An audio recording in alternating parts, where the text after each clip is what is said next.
વિદ્યુત ક્ષેત્ર રેખાઓ. વિદ્યુત ક્ષેત્રના નિરૂપણ માટે કોઈપણ વિસ્તારમાં વિદ્યુત ક્ષેત્ર કયા પ્રકારનું છે, જેવી રીતના આગળ આપણે સમાન વિદ્યુત ક્ષેત્રમાં ડાયપોલ પર લાગતા ટોર્કનું સૂત્ર તારવતી વખતે વિદ્યુત ક્ષેત્રનું નિરૂપણ કરવા માટે વિદ્યુત ક્ષેત્ર રેખાઓનો સહારો લીધો હતો. તો વિદ્યુત ક્ષેત્ર રેખા સૌથી પહેલાં માઇકલ ફેરેડે તેનો કન્સેપ્ટ આપણને આપેલો હતો. વિદ્યુત ક્ષેત્ર વાસ્તવિક છે, જ્યારે વિદ્યુત ક્ષેત્ર રેખાઓ જે છે એ એક કાલ્પનિક છે. જ્યારે આપણે કોઈ પણ પ્રકારનું વિદ્યુત ક્ષેત્ર હોય એ વિદ્યુત ક્ષેત્રમાં ધારો કે આપણે કોઈ વિદ્યુત ભાર મૂકીએ, માની કે ધન વિદ્યુત ભાર મૂકીએ, તો એ વિદ્યુત ભાર ઉપર શું થશે? F=QE પ્રમાણે બળ લાગશે. જો આ વિદ્યુત ભાર જે છે એ ગતિ કરવા મુક્ત હોય તો એ કોઈ ચોક્કસ લાઈન ઉપર અથવા કોઈ ચોક્કસ દિશામાં ગતિ કરશે. આ જે વિદ્યુત ભાર, બિંદુવત વિદ્યુત ભાર જે લાઈન ઉપર ગતિ કરે એ લાઈન વિદ્યુત ક્ષેત્ર રેખાઓ હશે. એટલે કે વિદ્યુત ક્ષેત્ર રેખાઓને જો આપણે વ્યાખ્યાયિત કરવું હોય તો જો કોઈ ધન વિદ્યુત ભાર કોઈ વિદ્યુત ક્ષેત્રમાં મુક્ત રીતે ગતિ કરવા માટે સમર્થ હોય તો એ લાઈન જે છે અથવા એ જે રેખા જે બને એ રેખાને શું કહેવાય? તો વિદ્યુત ક્ષેત્ર રેખાઓ કહેવાય. પણ વ્યાખ્યા તરીકે જો આપણે જોવું હોય કે વિદ્યુત ક્ષેત્ર રેખા, તો આપણે 11મા ધોરણે ધારા રેખાને એવું ભણી ગયા છો. ચુંબકીય ક્ષેત્ર રેખાઓ તમે નાના ત્યારે ભણી ચૂકેલા છે. તો ધારા રેખા આપણે શા માટે વ્યાખ્યાયિત કરતા હતા? તો કયા પ્રકારનું વહન છે, કયા વહનમાં અથવા વહનમાં કયા બિંદુ આગળ તરલનો વહનનો વેગ વધારે છે, આ બધું જાણવા માટે આપણે તરલ વહન માટે ધારા રેખાઓ વ્યાખ્યાયિત કરીએ. તો ધારા રેખા માટે આપણે શું કહેતા હતા? તો ધારા રેખા એટલે જે વક્ર ઉપર કોઈ પણ બિંદુ પાસે, જે વક્ર પર કોઈ પણ બિંદુ પાસે દોરવામાં આવેલો સ્પર્શક એ તે બિંદુ પાસે તરલ વહનનો જો વેગ દર્શાવે તો માનવાનું કે તે વક્ર એ કઈ છે? તો એ ધારા રેખા છે. તો એ જ પ્રમાણે વિદ્યુત ક્ષેત્ર રેખા, માની લે કે કોઈ વિદ્યુત ક્ષેત્ર રેખા છે, તો વિદ્યુત ક્ષેત્ર રેખામાં શું થશે? તો કોઈ પણ બિંદુ આગળ જો તમે સ્પર્શક દોરો તો એ સ્પર્શક તે બિંદુ પાસે વિદ્યુત ક્ષેત્રની દિશા જો દર્શાવતું હોય તો વિદ્યુત ક્ષેત્રમાં દોરવામાં આવેલા આવા વક્રને શું કહેવાશે? તો વિદ્યુત ક્ષેત્ર રેખા. વિદ્યુત ક્ષેત્ર કાલ્પનિક છે, વાસ્તવિક છે, અને વિદ્યુત ક્ષેત્ર રેખાઓ જે છે એ કાલ્પનિક છે. અહીં આપણે P, Q અને R આ ત્રણ બિંદુ પસંદ કર્યા કોઈ વક્ર ઉપર, અને વક્ર પર દોરવામાં આવેલા ત્રણેય સ્પર્શક એ તે બિંદુ પાસે વિદ્યુત ક્ષેત્રની દિશા દર્શાવે છે. તો આ જે વક્ર જે છે એ વક્રને શું કહેવાય? તો ધારા રેખા કહેવાય. આ વક્રને શું કહેવાશે? વિદ્યુત ક્ષેત્ર રેખાઓ કહેવાય. વિદ્યુત ક્ષેત્ર વાસ્તવિક છે, જ્યારે વિદ્યુત ક્ષેત્ર રેખાઓ આપણે આપણા સરળતા માટે વિદ્યુત ક્ષેત્રનું નિરૂપણ કરવા માટે દોરતા છે, એ કાલ્પનિક છે. એની કેટલીક લાક્ષણિકતાઓ છે. વિદ્યુત ક્ષેત્ર રેખાઓની લાક્ષણિકતા છે જે બોર્ડમાં વારંવાર પૂછાઈ ચૂકેલી છે.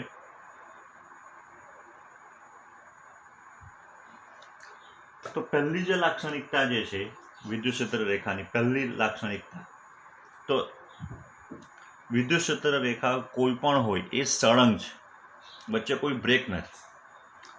વિદ્યુત ક્ષેત્ર રેખાઓ જે છે એ સળંગ છે,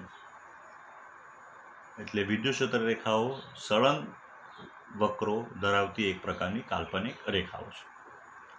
બીજું, વિદ્યુત ક્ષેત્ર રેખાઓ જે છે તે આપણે આગળ જોઈ ગયા હતા કે જો ધન વિદ્યુત ભાર હોય અને ઋણ વિદ્યુત ભાર હોય તો ધન વિદ્યુત ભારમાંથી વિદ્યુત ક્ષેત્ર રેખાઓ નીકળશે અને ઋણ વિદ્યુત ભારમાં સમાઈ જશે. આપણે આગળ જોયું હતું ત્યારે આપણે ધન વિદ્યુત ભારમાં વિદ્યુત ક્ષેત્ર રેખાઓ બહાર તરફ દોડતા હતા અને ઋણ વિદ્યુત ભારમાં અંદર તરફ દોડતા હતા. તો ધન વિદ્યુત ભાર જે છે એ ધન વિદ્યુત ભારમાંથી વિદ્યુત ક્ષેત્ર રેખાઓ જે છે એ બહાર નીકળે છે અને ઋણ વિદ્યુત ભારની અંદર વિદ્યુત ક્ષેત્ર રેખાઓ દાખલ થઈ જાય છે. એ લોકો કોઈ પણ દિવસ બંધ ગાળો રચતા નથી. સ્થિર વિદ્યુત ભાર વિતરણની વિદ્યુત ક્ષેત્ર રેખાઓ કદી પણ બંધ ગાળો રચતી નથી. કેમ? તો પહેલાં તો બંધ ગાળો કોને કહેવાય તે જોઈએ. ચુંબકની અંદર શું થાય? તો ચુંબકની અંદર ચુંબકીય ક્ષેત્ર રેખા જે છે એ Nમાંથી નીકળી S તરફ આગળ વધી Sમાં સમાઈ નથી જતી, એ ફરી પાછી ચુંબકની અંદર નીકળીને એન સુધી પહોંચે છે. તો આ જે છે ચુંબકીય ક્ષેત્રરેખાઓ હંમેશા બંધ ગાળો રચે, જ્યારે સ્થિર વિદ્યુતભાર વિતરણની વિદ્યુત ક્ષેત્રરેખાઓ બંધ ગાળો રચતી નથી. જો ફરી પાછી એ અહીંયાથી આમ આવવા જાય તો ઋણમાંથી નીકળશે અને ધનમાં સમાશે, જે ખોટું છે. વિદ્યુત ક્ષેત્રરેખાઓ હંમેશા ધનમાંથી નીકળીને ઋણમાં સમાય, એટલે ધન વિદ્યુતભારમાંથી નીકળે છે અને ઋણ વિદ્યુતભારમાં સમાય છે.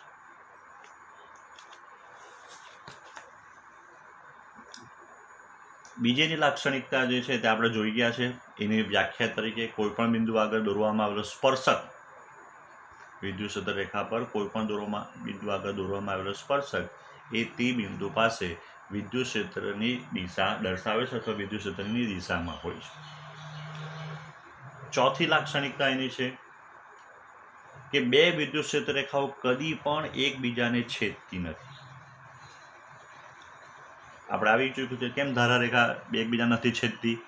જો ધારારેખા એકબીજાને છેદે તો કોઈ એક જ બિંદુ પાસે તરલ વહનનો વેગ જુદો જુદો બતાવે, જુદી જુદી દિશામાં બતાવે, જે શક્ય નથી. તો એ જ પ્રમાણે કોઈ એક બિંદુ પાસે વિદ્યુત ક્ષેત્રનું મૂલ્ય પણ એક જ હોય. જો બે ધારારેખા એકબીજાને સ્પર્શે તો એક જ બિંદુ આગળ આપણને બે સ્પર્શક મળે, જે બે જુદી જુદી દિશાઓમાં વિદ્યુત ક્ષેત્ર હોવાનો નિર્દેશ કરે. એ શક્ય નથી. હંમેશા ધારારેખાઓ વિદ્યુત ક્ષેત્ર રેખાઓ જે છે એકબીજાને છેદતી નથી, કારણ કે જો છેદે તો છેદન બિંદુ પાસે બે સ્પર્શક મળે. કોઈ એક જ બિંદુ પાસે વિદ્યુત ક્ષેત્રની કોઈ એક જ દિશા હોય છે, એટલે બે ધારારેખાઓ બે વિદ્યુત ક્ષેત્ર રેખાઓ કદી એકબીજાને છેદી શકતી નથી. પાંચમી જોઈએ તો સમાન વિદ્યુત ક્ષેત્ર જે છે એની વિદ્યુત ક્ષેત્ર રેખાઓ એકબીજાને સમાંતર અને સમાન અંતરે આવેલી હોય છે. એકબીજાને સમાંતર અને સમાન અંતરે આવેલી હોય છે. છઠ્ઠી, જો આપણે કોઈ વિદ્યુત ક્ષેત્ર જે છે અથવા વિદ્યુત ક્ષેત્ર રેખા છે અહીંયા, એને લંબ જો આપણે કોઈ પૃષ્ઠ લઈએ, તે પૃષ્ઠમાંથી અથવા કોઈ પણ બંધ પૃષ્ઠમાંથી કે પૃષ્ઠમાંથી એ પૃષ્ઠને લંબ, પહેલા તો લંબ શું પસાર થવી જોઈએ, તો વિદ્યુત રેખાઓ લંબ પસાર થવી જોઈએ. તો આપણે એમ કહી શકાય કે એકમ ક્ષેત્રફળ ધરાવતા પૃષ્ઠમાંથી લંબ રૂપે પસાર થતી વિદ્યુત ક્ષેત્ર રેખાઓની સંખ્યા એ તે બિંદુ પાસે વિદ્યુત ક્ષેત્રની તીવ્રતાના સમપ્રમાણમાં હોય છે. એકમ ક્ષેત્રફળ ધરાવતા પૃષ્ઠમાંથી પૃષ્ઠને લંબ રૂપે પસાર થતી વિદ્યુત ક્ષેત્ર રેખાઓની સંખ્યા એ તે બિંદુ પાસે વિદ્યુત ક્ષેત્રની તીવ્રતાના સમપ્રમાણમાં હોય છે. આપણે ભણી ચૂક્યા છે કે જેમ ધારારેખા વધુ ગીચ તેમ તરલ વહનનો વેગ વધુ. બસ આ લગભગ એ રીતનું જ છે. જો કોઈ આપણે વિચાર કરીએ કે આ વિદ્યુત ક્ષેત્ર છે, એની વિદ્યુત ક્ષેત્ર રેખાઓ આ છે. કોઈ એક પૃષ્ઠ લઈએ તો આ જગ્યા ઉપર 3 પસાર થવાની, એ જ પૃષ્ઠ જ્યારે અહીંયા મૂકીએ તો કદાચ એક જ પસાર થાય. તો અહીંયા વિદ્યુત ક્ષેત્ર વધુ પ્રબળ છે, અહીંયા વિદ્યુત ક્ષેત્ર ઓછું પ્રબળ છે. એટલે જ્યાં વિદ્યુત ક્ષેત્ર રેખાઓ વધુ ગીચ હશે એકબીજાથી ત્યાં વિદ્યુત ક્ષેત્ર પ્રબળ હશે, જ્યાં વિદ્યુત ક્ષેત્ર રેખાઓ છૂટી છૂટી હશે ત્યાં વિદ્યુત ક્ષેત્ર જે છે એ ઓછું ગીચ હશે. હવે આપણે જોઈએ જુદા જુદા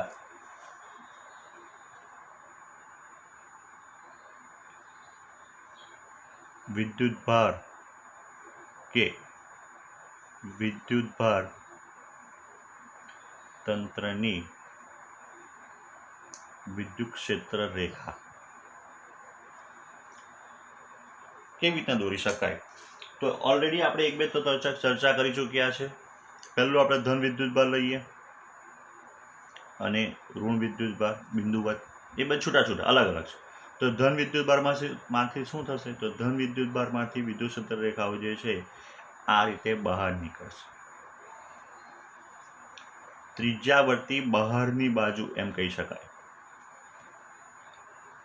જ્યારે ઋણ વિદ્યુતભારમાં વિદ્યુત ક્ષેત્ર રેખાઓ અંદર તરફ આવશે એ ત્રિજ્યાવર્તી અંદરની બાજુ છે એમ કહી શકાય.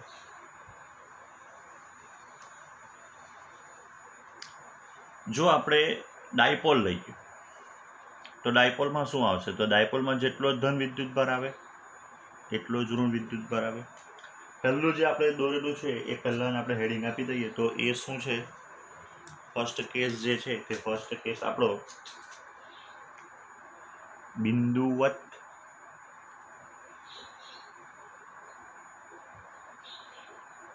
વિદ્યુતભાર. હવે વિદ્યુત ડાયપોલ. તો વિદ્યુત ડાયપોલની શું આવશે? તો વિદ્યુત ડાયપોલ માટે તો એક સૂત્ર છે કે ભાઈ કોઈ પણ વિદ્યુતભારમાંથી કેટલી વિદ્યુત ક્ષેત્ર રેખાઓ નીકળે. પાછળથી આપણે સાબિત બી કરશું સૂત્ર બે રીતે.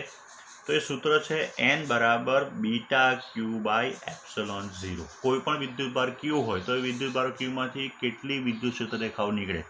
તો ક્યુ બાય એપ્સિલોન 0 અથવા beta Q by epsilon 0. Beta એક આર્બિટરી કોન્સ્ટન્ટ છે, તમે એની કોઈ પણ વેલ્યુ લઈ શકો. 1 2 3 0 નહીં લઈ શકો. એ સિવાય તમે કોઈ પણ ધન વેલ્યુ લઈ શકો અથવા મોટે ભાગે બીટાને 1 લેવામાં આવે એટલે સૂત્ર બની જાય ક્યુ બાય એપ્સિલોન 0. તો ક્યુ બાય એપ્સિલોન 0 પરથી જોવા જઈએ તો બંનેનો વિદ્યુતભારના મૂલ્ય સમાન છે. આના પ્લસ ક્યુ એના રેખામાંથી વિદ્યુત ક્ષેત્ર રેખા નીકળશે, આની માઇનસ ક્યુ તો વિદ્યુત ક્ષેત્ર રેખાઓ દાખલ થશે. સંખ્યા પ્લસ માઇનસનો અર્થ આ રીતે કરી શકાય. તો આ ધન વિદ્યુતભારમાંથી જેટલી વિદ્યુત ક્ષેત્ર રેખાઓ જે છે નીકળે એ બધી જ વિદ્યુત ક્ષેત્ર રેખાઓ જે છે એ ઋણમાં સમાય. ધારો કે કોઈ આ બાજુથી નીકળી છે તો એ ફરીથી આખું ફરીને આવી જશે.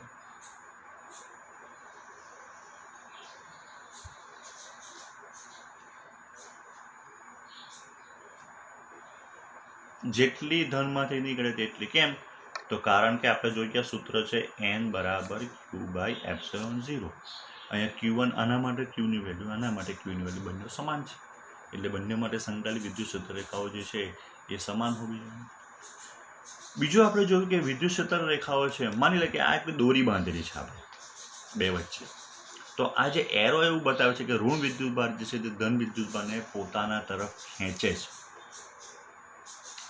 આ રેખાઓ આપણને એમ બતાવશે કે જાણે કે ધન વિદ્યુતભાર ઋણ વિદ્યુતભારને એકબીજા તરફ ખેંચે છે. એટલે વિદ્યુત ક્ષેત્ર રેખાઓ એકબીજાને એટ્રેક્ટ, ખેંચવાનો, અહીંયા બે વિદ્યુતભાર એકબીજાને ખેંચે એવું અનુભવાય છે, જે પ્રૂફ કરે છે કે બે વિજાતીય વિદ્યુતભારો વચ્ચે શું થાય? તો આકર્ષણ અનુભવાય. હવે વિદ્યુત ડાયપોલની જગ્યા ઉપર આપણે માની લઈએ કે બે વિદ્યુતભાર છે નજીક. બંને વિદ્યુતભાર જે છે એ Q1 અને Q2 છે અને Q1 is not equals two Q2 છે. બંને ધન વિદ્યુતભારો છે અને બંનેના આપણે એમ કહી શકાય કે મૂલ્ય જુદા જુદા છે. આ પ્લસ છે, આ બી પ્લસ, આ Q1, આ Q2. તો શું થશે? તો બંને વિદ્યુતભારો ધન છે તો બંનેમાંથી એવું નહીં બનશે કે આમાંથી વિદ્યુત ક્ષેત્ર રેખા આમાં સમાઈ જાય, કારણ કે તો ધન વિદ્યુતભાર છે. તો એની આ બાજુ વિદ્યુત ક્ષેત્ર રેખા નીકળે, આ વિદ્યુત ક્ષેત્ર રેખા નીકળે.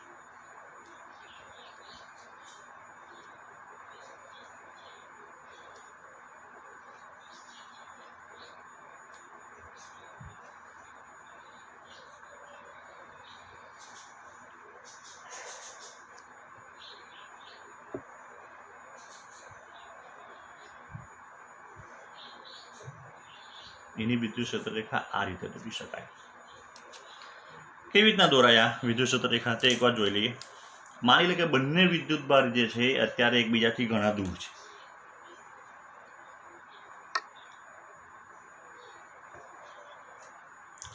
તો આની વિદ્યુત ક્ષેત્ર રેખાઓ આપણને આવી મળશે. અત્યારે દૂર છે એકબીજા પર આકર્ષણ અપાકર્ષણ એવું કંઈ અથવા અપાકર્ષી બળ લગાડતા જ નથી. આની પણ આપણને આ રીતની જ મળશે.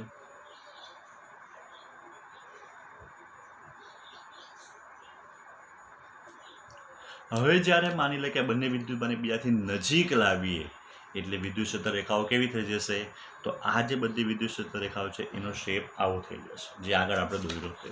કેવી રીતના? કારણ કે એકબીજાને અપાક હશે. અહીંયાથી તમે જોવો તો આ રીતે થઈ જશે, કારણ કે બે વિજાતીય વિદ્યુત ભારો છે, બંને સજાતીય વિદ્યુત ભારો જે છે બંને ધન વિદ્યુત ભાર, એટલે આ બંને વિદ્યુત ક્ષેત્ર રેખા જે પહેલાં સીધી હતી અહીંયા એ આવી ટ્વિસ્ટ થઈ જશે. એવી રીતના એક પ્રકારનું આપણે એમ કહી શકાય કે શું લાગે, તો એક પ્રકારનું આ રીતે તમે જોવા જઈએ તો એ અપાકર્ષણ લાગશે. આ વિદ્યુત ક્ષેત્ર રેખાઓ ધારો કે હતી, નજીક આવી જાય તો એ એકબીજાને ટચ નહીં કરશે, એ બંને બીજા અપાકર્ષણ હોવાથી લીધે આ બની જશે. હવે આપણે એવું જોઈએ કે બે વિદ્યુત ભારો જે છે એ બંને વિદ્યુત ભારો વિજાતીય છે પણ સમાન મૂલ્યના નથી. તો શું થાય? બે બિંદુવત વિજાતીય વિદ્યુત ભાર plus Q1 minus Q2, Q1 અથવા modulus of Q1 is not equals to modulus of Q2, બંનેના વિદ્યુતભારના મૂલ્ય. તો આ પ્લસ વિદ્યુતભાર છે Q1, આ માઇનસ વિદ્યુતભાર છે Q2. તો આની વિદ્યુત ક્ષેત્ર રેખાઓ કેવી રીતના દોરાશે? તો આમાં બે પ્રકારની આપણે વિદ્યુત ક્ષેત્ર રેખાઓનો ભાગ પાડીએ. એક તો ઉદાહરણ તરીકે આપણે એવું માની લઈએ કે Q1 નું મૂલ્ય 10 છે અને Q2 નું મૂલ્ય જે છે તે 8 છે, અથવા Q1 નું મૂલ્ય જે છે તે 20 છે અને Q2 નું મૂલ્ય 10 છે. એટલે Q2 નું 10 છે અને Q1 નું 20 છે. તો Q2 જો 10 હશે મૂલ્ય, તો Q1 માંથી 10 વિદ્યુત ક્ષેત્ર રેખાઓ એવી મળશે આપણને જે Q2 માં સમાશે. માની લે કે આપણે એમાં 10 ની પણ થોડીક દોરી દઈએ કે આ એવી વિદ્યુત ક્ષેત્ર રેખાઓ જે છે જે Q1 માંથી નીકળીને Q2 માં સમાય. કેટલી થઈ? 1 2 3 4 5 6 7 8 9 ને 10.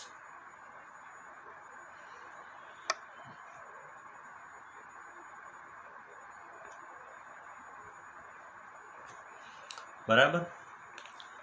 પણ Q1 જે છે એ તો 20 ધરાવતો છે, એનું મૂલ્ય આપણે 20 ધાર્યું. બરાબર છે. તો એમાંથી જે બાકીની વિદ્યુત ક્ષેત્ર રેખાઓ જે નીકળશે, અમુક વિદ્યુત ક્ષેત્ર રેખાઓ, એ વિદ્યુત ક્ષેત્ર રેખાઓ શું થશે એનું? તો એ લોકો એમ કહેવાય કે ત્રિજ્યાવર્તી બની,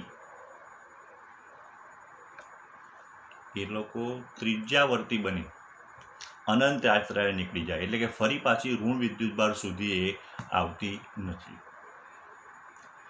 જો Q1 કરતાં Q2 નું મૂલ્ય વધારે હશે તો Q2 માં એવું બનતે કે અનંત અંતરેથી અમુક વિદ્યુત ક્ષેત્ર રેખાઓ આવતે અને Q2 માં સમાઈ જશે, જે ખરેખર Q1 માંથી નીકળી જ જાય. તો આ રીતે જ્યારે બે વિજાતીય વિદ્યુત ભાર હોય અને બંનેના મૂલ્ય જો જુદા જુદા હોય, તો એમાંથી બંનેનું જે કોમન હોય જે મૂલ્ય, અથવા જે બે કોમન વિદ્યુત ક્ષેત્ર રેખાઓ ઓછામાં ઓછું મૂલ્ય હોય એટલી વિદ્યુત ક્ષેત્ર રેખાઓ એક વિદ્યુતભારમાંથી નીકળીને બીજામાં સમાશે, જ્યારે બાકીની વિદ્યુત ક્ષેત્ર રેખાઓ જે છે એમ કહેવાય ત્રિજ્યાવર્તી બની અનંત યાત્રાએ નીકળી જાય, અથવા જો ઋણ વિદ્યુતભારનું મૂલ્ય વધારે હશે તો અનંત અંતરેથી જે વિદ્યુત ક્ષેત્ર રેખા આવે એ ત્રિજ્યાવર્તી બનીને ઋણ વિદ્યુતભારમાં સમાશે હંમેશા. બીજી બે વાત નાની નાની કરી લે. બીજું એક તંત્ર જોઈએ જે પાછળથી બી આપણને આવવાનું જ છે, કે માની લે કે આપણે ઘણા બધા વિદ્યુત ભારો જે છે, કોઈ ધન લઈએ અથવા ઋણ લઈએ, આપણે આ એક સમતલ પ્લેટ ઉપર લઈએ. આપણે ભાઈ સમતલ પ્લેટ, એ સમતલ પ્લેટની ઉપર આપણે કેટલોક ધન વિદ્યુત ભાર મૂકી દઈએ. તો આની જે વિદ્યુત ક્ષેત્ર રેખાઓ જે આપણને મળશે એ કેવી મળશે? આની જે વિદ્યુત ક્ષેત્ર રેખાઓ જે છે એ વિદ્યુત ક્ષેત્ર રેખાઓ આ રીતની મળશે.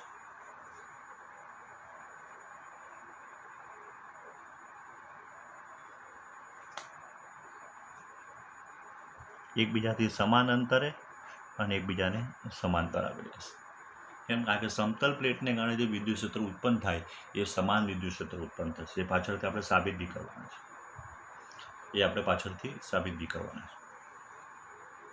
બીજી વાત, આપણે ક્યારના એવો શબ્દ વાપરતા છે કે બિંદુવત વિદ્યુતભાર અથવા કોઈ પણ વિદ્યુતભારી તંત્ર હોય.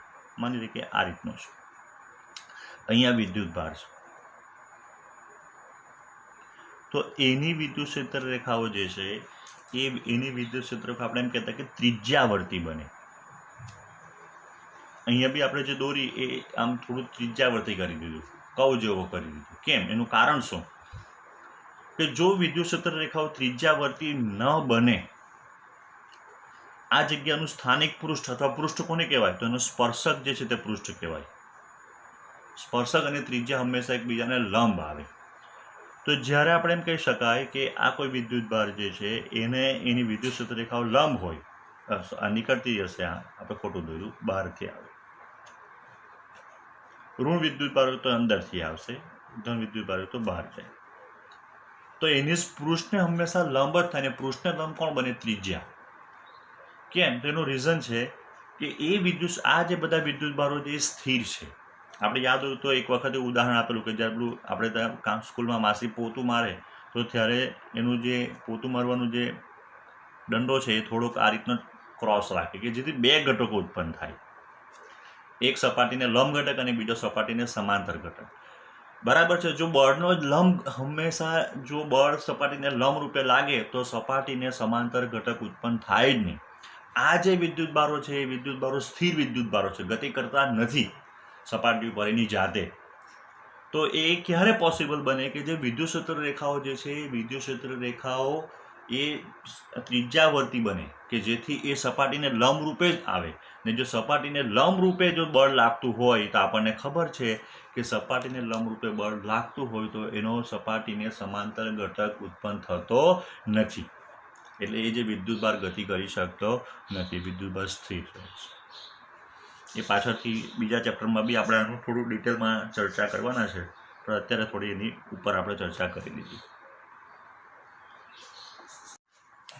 હવે વિદ્યુત ક્ષેત્ર રેખાઓના ઉપયોગ કરીને અથવા વિદ્યુત ક્ષેત્ર રેખાઓના ખ્યાલ સાથે બિંદુવત વિદ્યુતભારનું વિદ્યુત ક્ષેત્ર જે આપણે લાવી ગયા છે E બરાબર KQ/R², એ 1/R² પર અવલંબન ધરાવે છે એમ સાબિત કરવાનું છે. એક જાતની નાની થિયરી જેવી છે. આપણે શું કરીએ તો એમાં એક બિંદુવત વિદ્યુતભાર લઈએ, માની લઈએ કે Q જેટલો આ બિંદુવત વિદ્યુતભાર છે.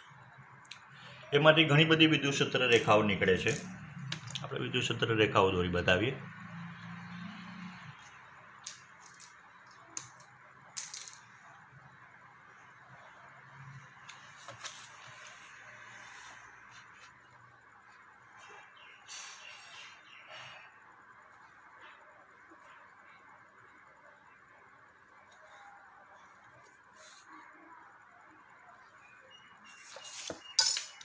આ બધી વિદ્યુત ક્ષેત્ર રેખાઓ છે. વિદ્યુત ક્ષેત્ર જે રેખાઓ ત્રિપરિમાણીય હોય, એટલે કે શંકુ જેવી. આપણને ભલે આ શંકુ જેવું છે, એટલે અહીંયા જે ખૂણો બનશે એ ખૂણો કેવો કહેવાય? તો એ ખૂણો ઘનકોણ કહેવાય. એટલે માની લે કે ડેલ્ટા ઓમેગા જેટલો અહીંયા ઘનકોણ બનાવે. આપણે કોઈ એક બિંદુ પસંદ કરીએ P1. આ O બિંદુ છે, આ P1 બિંદુ છે.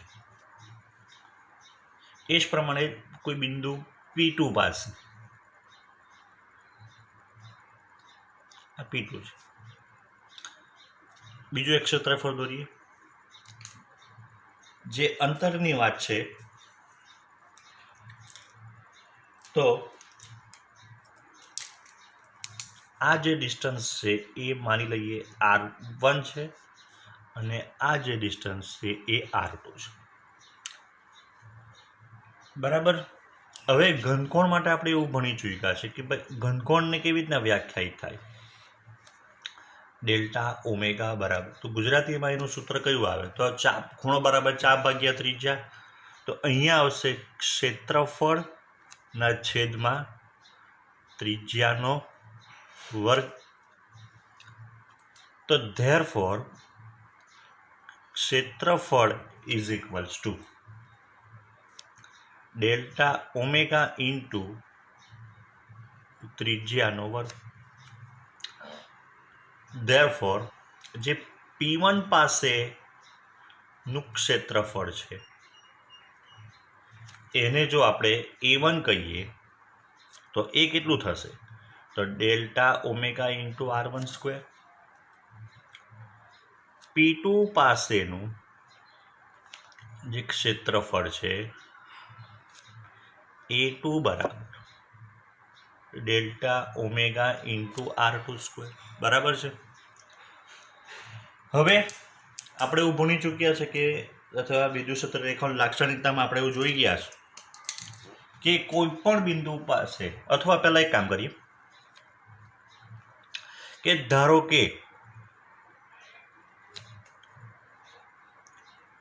Q માંથી સ્મોલ n ક્ષેત્ર રેખાઓ નીકળે છે. ધેરફોર એકમ ક્ષેત્રફળમાંથી લંબ રૂપે પસાર થતી ક્ષેત્ર રેખાઓની સંખ્યા જે P1 માટે કેટલી થશે? સપોઝ N1 ગણીએ તો n upon delta omega into R1 square. કેવી રીતના તો જોઈએ. P1 આગળનું ક્ષેત્રફળ જે આપણે ધાર્યું તે કેટલું છે? A1 બરાબર ડેલ્ટા ઓમેગા R1 સ્ક્વેર. બરાબર. અહીંયાથી n, આ જે 1 2 3 4 5 આપણે ધારો કે આશરે લીધેલી છે એ n રેખાઓ છે, સ્મોલ n. તો આખા ક્ષેત્રફળ જે છે એમાંથી n રેખા પસાર થતી, તો એકમ ક્ષેત્રફળમાંથી કેટલી પસાર થાય? તો એ આવવાની n અપોન a, એટલે n અપોન A1. તો A1 બરાબર તો કેટલું છે? Delta omega into R1 square. P2 માટે N2 બરાબર, તો P2 માટે N2 બરાબર n upon delta omega into R2 square થશે. પણ આપણે વિદ્યુત ક્ષેત્ર રેખાઓમાં એવું ભણી ચૂક્યા છે કે આ જે છે એ n પ્રોપોર્શનલ ટુ શું છે? તો n કોણ છે? એકમ ક્ષેત્રફળ દીઠ લંબ રૂપે પસાર થતી વિદ્યુત ક્ષેત્ર રેખાઓની સંખ્યા. તો વિદ્યુત ક્ષેત્ર રેખાની લાક્ષણિકતામાં આપણે એવું ભણી ગયા છે કે એ વિદ્યુત ક્ષેત્ર રેખા કઈ એકમ ક્ષેત્રફળની લંબ રૂપે પસાર થતી વિદ્યુત ક્ષેત્ર રેખાઓની સંખ્યા તે બિંદુ પાસે વિદ્યુત ક્ષેત્રના કેવા હોય? સમપ્રમાણમાં હોય. તો therefore E1 proportional two N1 અને E2 proportional two N2. E1 E2 કોણ? તો E1 E2 આપણે એમ કહી શકાય કે આ જગ્યાએ વિદ્યુત ક્ષેત્ર E1, આ જગ્યાએ વિદ્યુત ક્ષેત્ર જે છે તે E2 Qનું. તો therefore E1 by E2 is equals to N1 by N2. Therefore E1 upon E2 is equals to N1. तो N1 upon small n delta omega into R1 square, small n upon delta omega into R2 square. Therefore, E1 upon E2 equals to R2 square by R1 square. Therefore, આપણે કહી શકાય કે E proportional to 1 upon R. ઘણી વખત આપણે આના ઉપરથી આ લખતા હોતા છે કે ભાઈ E proportional to 1 upon R હોય તો આપણે શું લખીએ? E1 proportional to 1 upon R1 ને E2 proportional to 1 upon R2. તો બંને ડિવાઈડ કરે તો આ એકબીજાના વ્યસ્ત પ્રમાણમાં થઈ જાય. એટલે આના ઉપર R સ્ક્વેર, એટલે આપણે એવું કહી શકાય કે E proportional to 1 upon R square બિંદુવત વિદ્યુતભારનું વિદ્યુત ક્ષેત્ર જે છે એ 1 upon R સ્ક્વેરના સમપ્રમાણમાં અથવા R સ્ક્વેરના વ્યસ્ત પ્રમાણમાં હોય છે. જો કોઈ વિદ્યુત ક્ષેત્ર જે છે એ અંતર પર વિદ્યુત અથવા સાદી ભાષામાં, એકદમ સાદી ભાષામાં કોઈ વિદ્યુત ક્ષેત્રના સૂત્રમાં, વિદ્યુત ક્ષેત્ર શોધવા માટેના સૂત્રમાં જો અંતર r આવે, અંતર કોઈ પણ પદમાં સ્ક્વેર, r ક્યુબ ગમે તે આવે, જેવી રીતના ડાયપોલમાં r ક્યુબ આવતો હતો, કોઈ બરાબર ધ્યાન આપ્યું, જો એ વિચાર કર્યો હોય તો r ક્યુબ આવતો હતો. અહીંયા R² આવતું છે, કોઈ વખત R પણ આવે, તો માનવાનું કે એ વિદ્યુત ક્ષેત્ર જે છે એ વિદ્યુત ક્ષેત્ર સમાન વિદ્યુત ક્ષેત્ર નથી. સમાન વિદ્યુત ક્ષેત્ર એટલે કોઈ પણ બિંદુ પાસે વિદ્યુત ક્ષેત્ર સમાન જ હોવું જોઈએ. આ અંતર સાથે બદલાતું છે એટલે વિદ્યુત ક્ષેત્ર સમાન નથી.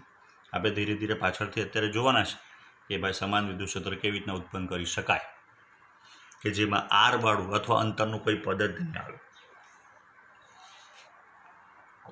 આગળ આપણે જ્યારે આ એક વિદ્યુતભારનું પ્રેરણ એટલે કે વિદ્યુતભાર, કોઈ પદાર્થને વિદ્યુતભારિત કરવામાં કોઈ એક બે વિદ્યાર્થીના ફોન આવ્યા હતા કે સર આ કંઈક ટૉપિક બાકી છે, જોઈ લઈએ આપણે.